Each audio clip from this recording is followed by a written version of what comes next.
All right, guys, welcome back. So this is going to be an update on the staging yard area.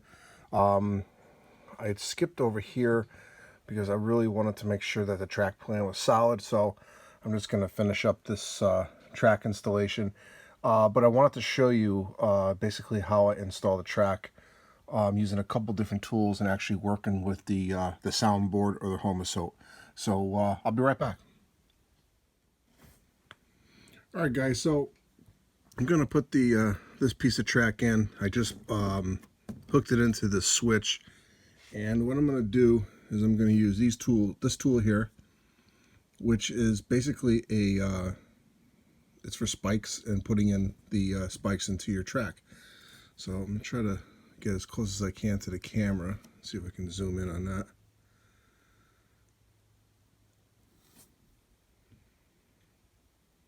Maybe not, but anyway, if you can see, it's got a little a cutout inside the plier, and basically what it does,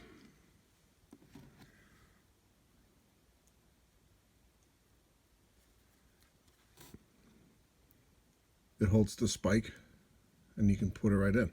Now, working with Homasote, which is nice because you don't have to drill, you don't have to hammer anything in. So let me get my straight edge.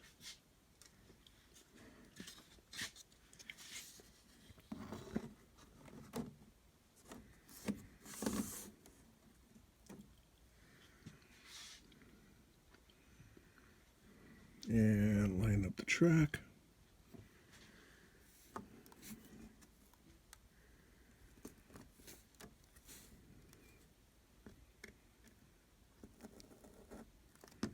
So all you gotta do is start the spike. Let's see if I can get a closer look on that for the camera. There we go. So all you gotta do is start the spike. And what I do is I just close up the pliers and push it down. That's it. So I'm gonna continue installing this piece, and then I'll show you the rest of the track plan. So stay tuned. I'll be right back. All right, so this is just going to be a quick demonstration. If you don't have a Dremel tool when you're doing track work, and I do have a Dremel tool, but I just want to show you a way you can do it manually. This is the track nippers that I use. There's a couple different ones you can get, but these are actually my favorite. So what basically, just to get a yardstick or some type of ruler, and what you're going to do is just measure up your track. Now this piece I'm making needs to be 26.5, so I already cut one end. So this basically,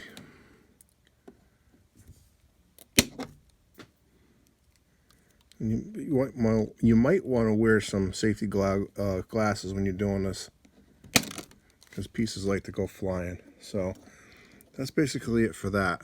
Now you're going to have to clean up the ends with the nippers again, and then file them and clean them up with a small little file here. All right, so that's it. And then when I get done filing the ends, we'll come back and I'll show you what else you have to do. Okay, so I filed the ends of the track down, and also when you're installing track, you may have to make some adjustments, as I did here, to allow for the throw bar of the switch here. All right. So the other thing I wanted to go over really quick was you have to remove a couple ties at the end. So you may need to install another tie here, but this, I won't need to install another tie underneath there. What I will have to do is actually add another nail hole for the spike. So I'm using the pin vise here, and I'm using a number 58 drill. So let's see if I can do this with one hand.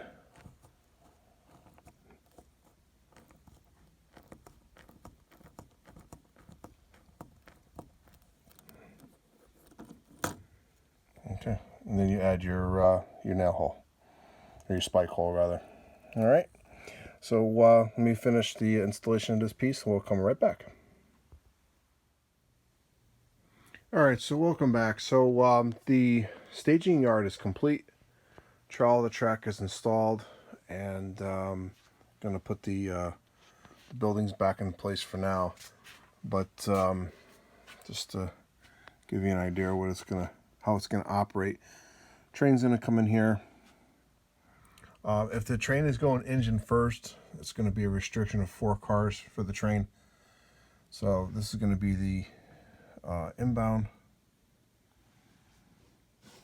All right, it's going to come into this track here, and then the engine will have an area to obviously escape from the inbound track. And if you notice, there's a tie that's painted yellow. This track is from the original Bridgeport lower yard, so it's back in service on the staging yard. So if the train were to be shoved in, then the train could be either shoved into here or here. All right. And if it's shoved into this track here, then we can probably put at least 6 cars on that train. So we'll see how the operations go. But I am definitely pleased how it came out, and looking forward to running some trains soon. So the staging yard is complete, and pretty much that's it. So thanks for watching, and I'll see you at the next layout update.